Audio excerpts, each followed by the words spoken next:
Oi, eu sou Thaís Dutra, nós estamos aqui no primeiro podcast do Quitão. Do meu lado está o...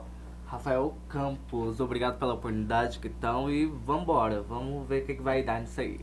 Obrigado, Thaís, obrigado, Rafa, estou à disposição de vocês, vambora. Como é que você se tocou que queria ser vereador, que queria mudar a vida das pessoas? Thaís, foi ainda na faculdade, né, na verdade um pouco antes, quando eu já, no movimento estudantil, na época nos grêmios estudantis, a gente já opinava, a gente mobilizava os colegas em prol de uma causa coletiva.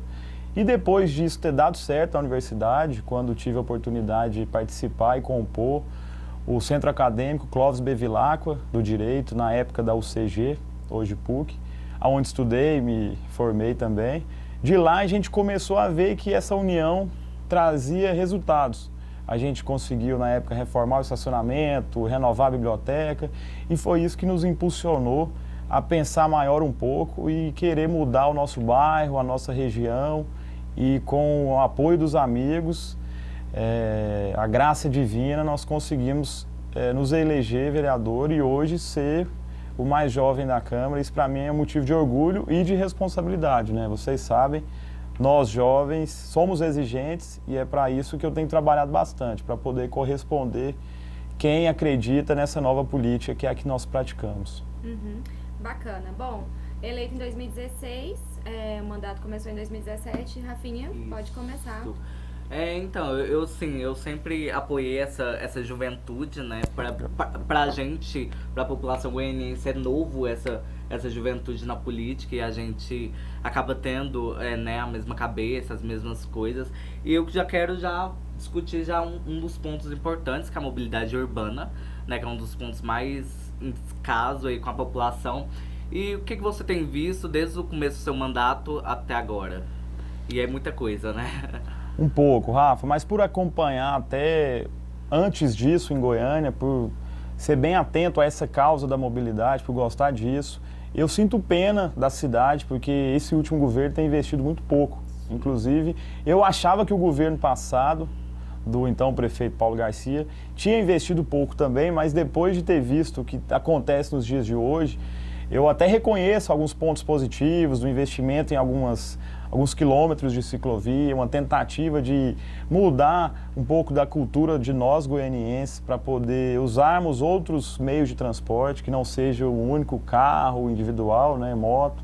Então eu vejo até como uma necessidade muito latente nos dias de hoje. É por isso que eu tenho brigado muito, vocês acompanham essa luta comigo, que é por melhoria do transporte coletivo e também o incentivo para que a gente use novos modais de transporte, sejam eles motores ou mecânicos, bicicletas ou patinetes, até o próprio transporte coletivo de uma forma complementar, de uma forma nova, que a gente vê hoje o City Bus e outras formas, né?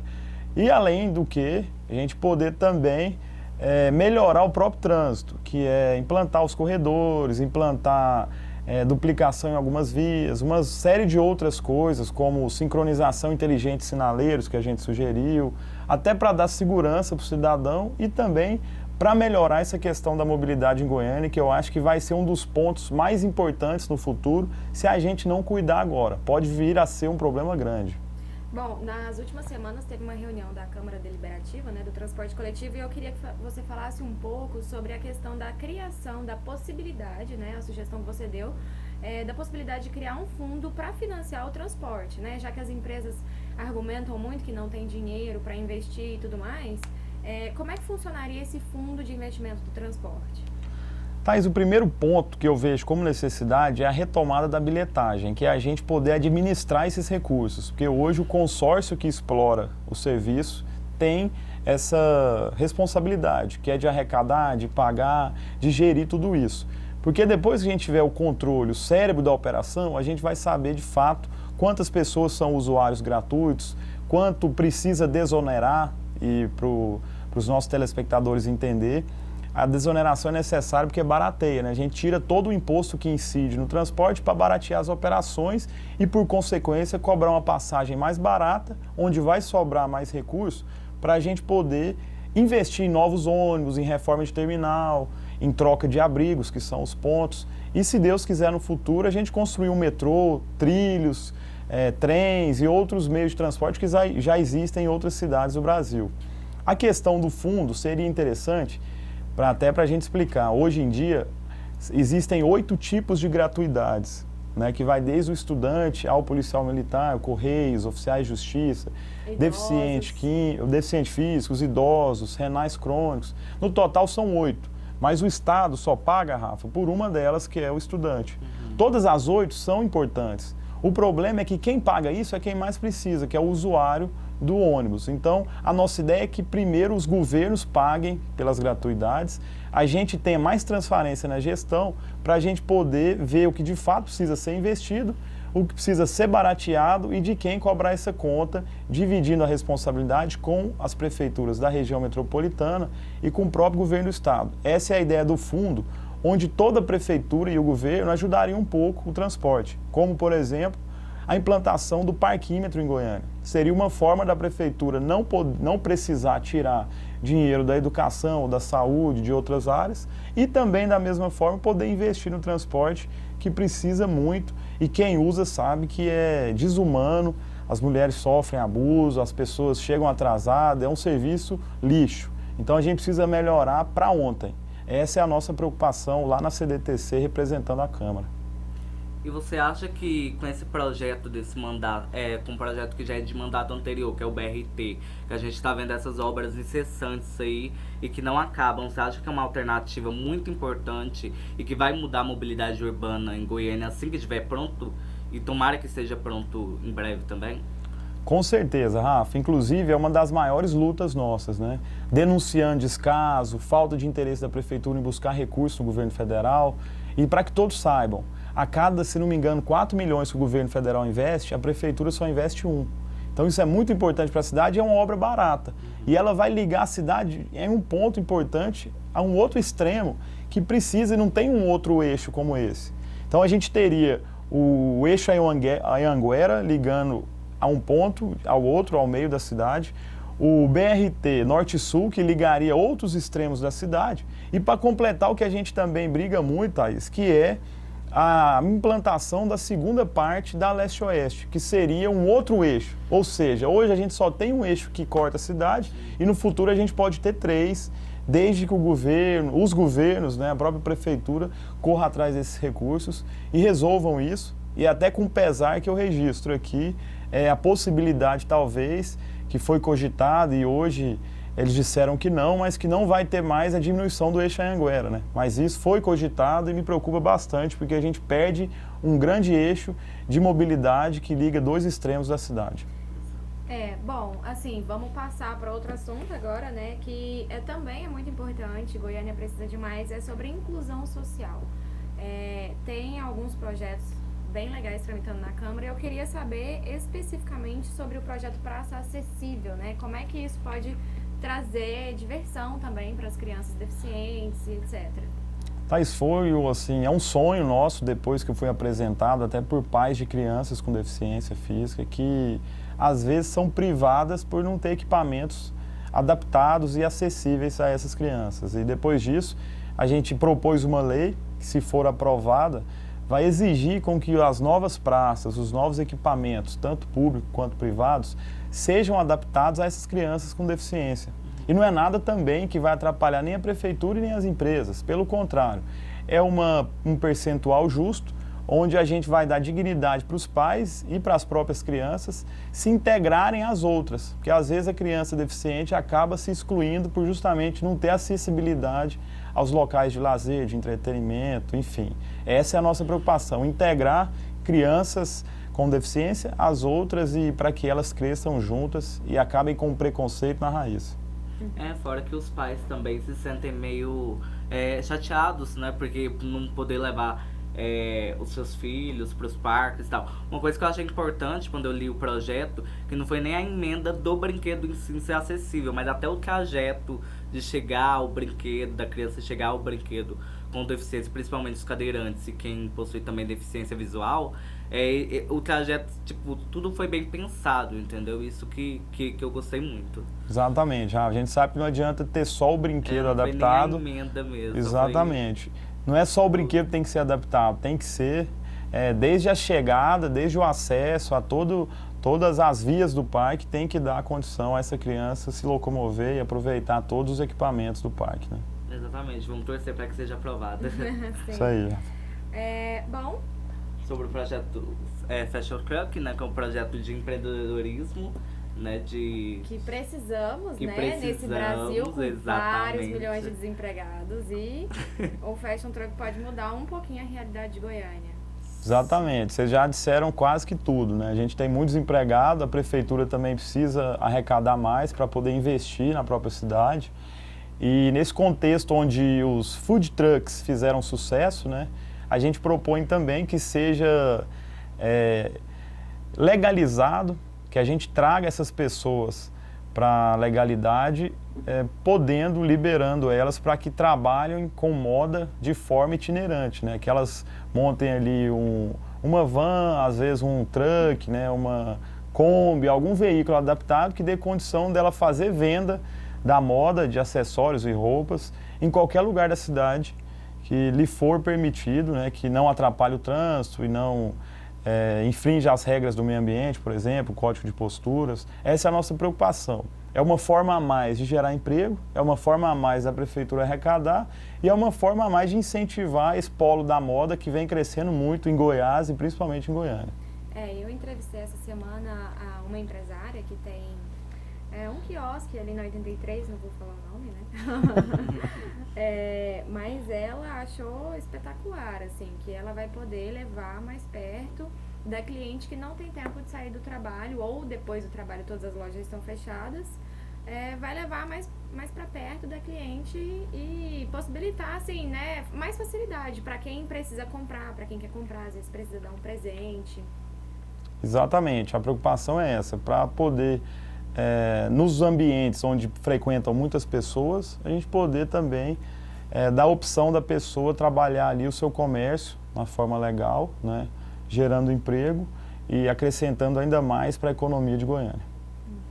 Sim, essa semana a gente teve uma pauta bem recente, na semana passada, na verdade, sobre o empréstimo de 780 milhões da prefeitura, sobre as obras que estão paradas e que devem continuar. E você pediu uma diligência para fiscalizar esse empréstimo, para que a gente possa também ter uma fiscalização, uma visualização sobre isso, só que foi negado, infelizmente. Eu queria que você falasse a respeito disso, porque você é o único que teve um voto contra em relação a todos os vereadores da casa. Eu queria que você falasse mais sobre isso, como que foi ter esse sentimento. Desculpa interromper, Rafa, mas para que esse empréstimo desse valor? Então, esse é o primeiro ponto. É o que eu tento explicar sempre que me perguntam isso, Rafa. Por que você foi o único contrário, né? Você saiu derrotado? Eu vejo que não, pelo contrário, nós saímos engrandecidos, porque aonde eu chego as pessoas pensam assim, Thaís. Para que um empréstimo dessa grandeza? Ainda mais porque o próprio prefeito anunciou que tinha mais de 160 milhões de reais em caixa. Então, para que você vai tomar um empréstimo aí com mais de 1 bilhão no final da operação, né? Contando com IOF, os juros compostos e todo o custo da operação, ficaria mais de 1 milhão para a prefeitura pagar com 24 meses de carência. Ou seja, o atual prefeito não ia tirar nem um centavo do cofre desse governo e deixaria a dívida para as próximas gerações em 120 parcelas. Ou seja, em 10 anos para a prefeitura pagar. E o pior disso tudo, ele enviou para a Câmara esse pedido de autorização do empréstimo com a relação das obras. E, ao meu ver, são obras, na maioria delas, eleitoreiras. Ao invés de investir, Rafa, na saúde, que tem um dos piores atendimentos do Brasil, que nós temos menos de um pediatra a cada 500 mil habitantes de Goiânia, ao invés de investir na educação, que nós temos uma lista aí de mais de 15 mil crianças fora da escola esperando vagas no CEMEIs, que são os Centros Municipais de Educação Infantil, ao invés de investir, por exemplo, na mobilidade, que é uma das bandeiras do nosso mandato, na questão da segurança, que pode ser combatida com a iluminação, com a reforma de praças e incentivando as pessoas a ocuparem os espaços, né? Não, ele preferiu fazer alguns viadutos que, ao meu ver, são com intenção de sair bem na eleição, né? Ainda mais que depois de 3 anos ele resolve fazer essas obras, contrariando inclusive algumas propostas dele de campanha. E também o que me preocupa é que são obras caras, você vê, cada viaduto vai custar uma média de 30 milhões de reais. E ao invés disso, eu sugeri que ele fizesse a implementação dos 10 corredores exclusivos para o transporte coletivo, que já é até uma exigência do plano diretor de 10 anos atrás, que já venceu, e também umas outras ações de incentivo a meios alternativos de transporte para que o goianiense tenha uma melhor vida, né, uma melhor qualidade de vida e não só deixar dívida para o município investindo em obras eleitoreiras sem precisar, tendo muito dinheiro em caixa.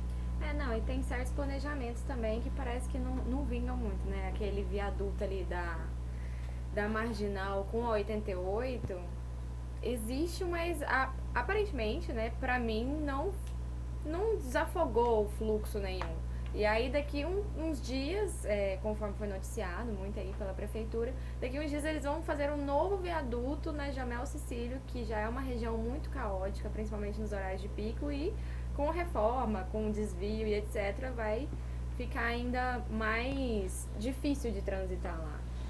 Eu concordo. Inclusive, a gente tem uma preocupação que depois que a obra está em andamento, a gente não pode querer paralisá-la. Pelo contrário, né? A nossa fiscalização, você lembrou de um deles e recentemente a gente foi visitar em loco aquele viaduto da 90 com a 136, que é uma preocupação grande por causa do impacto ali, Rafa, e muito comércio em volta está sendo prejudicado.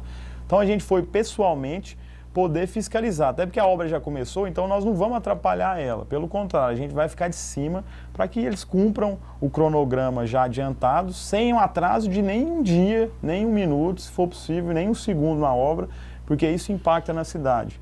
E se a gente não conseguir convencer o prefeito que existem obras mais importantes que essa, que a gente faça pelo menos o básico, que é fiscalizar de perto e acompanhar o bom andamento delas para que, se ficarem paradas, não atrapalhem o cidadão, coisa que eu acho impossível acontecer, né? Uma obra parada atrapalha muito. Então a gente vai ficar de cima para que ela não chegue a parar, como aconteceu com o BRT e outras tão importantes para a cidade, que às vezes, por política, por prioridade de governo, acabam ficando de lado, sem ponderar o interesse da população, que tem que estar acima de todas as outras intenções, as outras atitudes, né? Exato.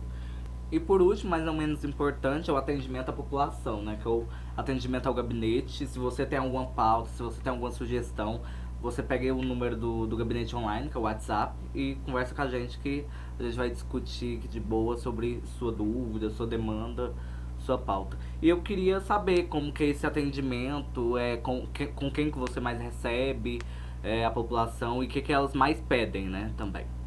Rafa, é um mix de tudo, cara. A gente recebe associações de bairro, grupo de pessoas, times de futebol, associações.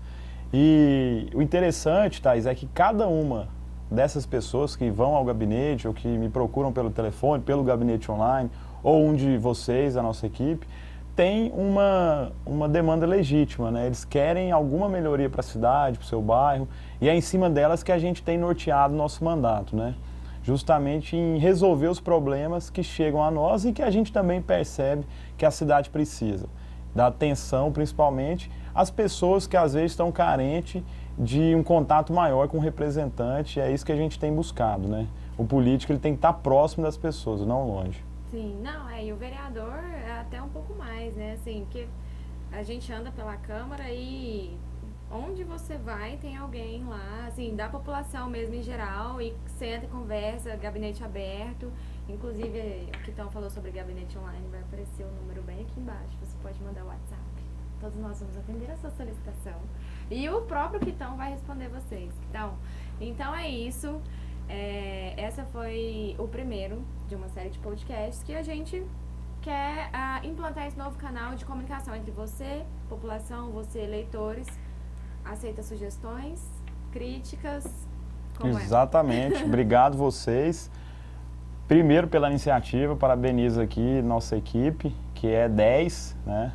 E peço a você que está nos assistindo, se tiver alguma demanda, alguma ideia, uma sugestão para a gente discutir aqui entre nós, e se você quiser participar também, mande um zap pra gente. Valeu, fiquem com Deus. Mesmo, galera, ouviu que então? Manda um WhatsApp pra gente com sua pauta, sua sugestão, a gente vai estar aqui sempre presente, tá bom? Fiquem com Deus e até a próxima.